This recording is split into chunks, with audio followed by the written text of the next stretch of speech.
What's up, you guys? This is Joseph with What Joe Knows, and thank you for tuning in my channel where we discuss all things including finance, real estate, and anything that's positive and inspirational.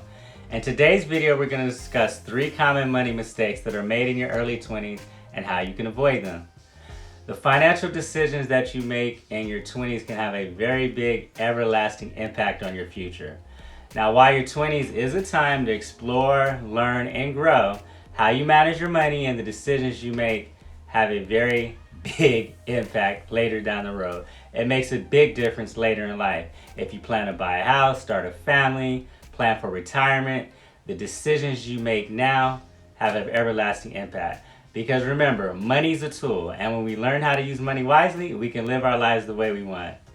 So, number 1, not setting financial goals. If you have not set any money goals in your 20s, now is a great time. Just start. Start now. Create both short-term and long-term financial plans.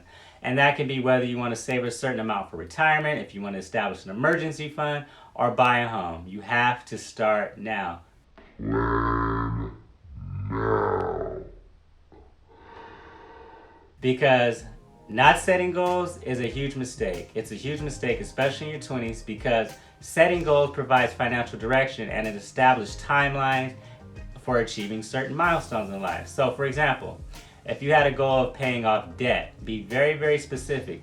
What type of debt, how much, how long. And write it down. So you want to write it down. So you'd write it down and say, I'm going to tackle my student loan debt by putting $200 a month towards it for the next 36 months. And I get it, things happen, life happens. You may not meet that goal, but you need to establish a timeline. And if you don't meet it, at least you have a plan for yourself, and you need to hold yourself accountable. If you miss the goal, figure out what went wrong and how do you get back on track. So, number 2, not saving for retirement. Money experts frequently emphasize the importance of starting to save for retirement early. You need to start early, because their projection is that you should have about $1.7 million by age 65. And you can do it if you start early. A person in their 20s has a tremendous opportunity. Wait for it. Compound interest. Because it allows you to earn exponential returns. Return on your returns.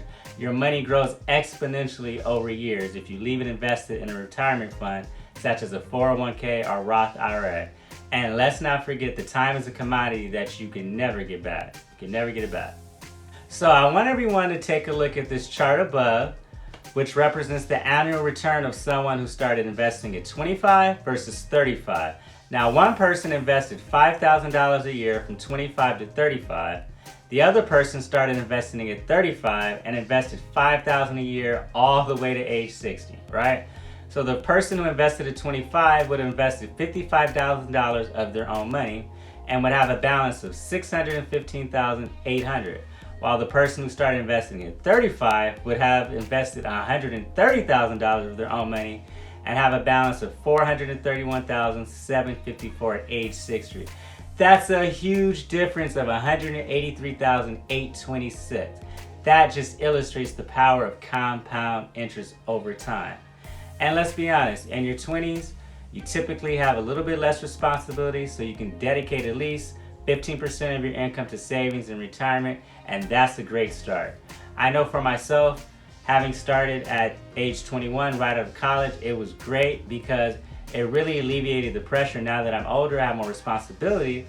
Even if I'm not able to allocate as much money, because I started in my early 20s, I've grown a significant portion towards retirement, and I'm not having to allocate as much money if I would have started later in life. So even if you can invest $100 or $200 a month, you can still get a large retirement because of the compound interest versus starting 10 years later, where you would have to invest way more money per month to hit the same financial target. And number 3 is not keeping track of your spending. I would really recommend that you create a budget and track all of your expenses over a 30-day period. So write it down. Where is your money going? After every purchase, write it down and keep track of all the money that you spend over a month. And as you do this, you're going to begin to notice little patterns. Where's your money going and where it's possible to cut back. Because the goal is to strike a balance between establishing a comfortable lifestyle and being consistent in your savings. So you need to understand how your money is flowing in and out of your life, right? Because the impulse spending leads to waste, overspending, and debt. And those three things successful people avoid at all costs. If you found any value in the video, please hit the like button and subscribe to the channel below, as it goes a long way in helping to support and grow the channel. It really helps me out. And as always, I, Joe, also want to know what you know.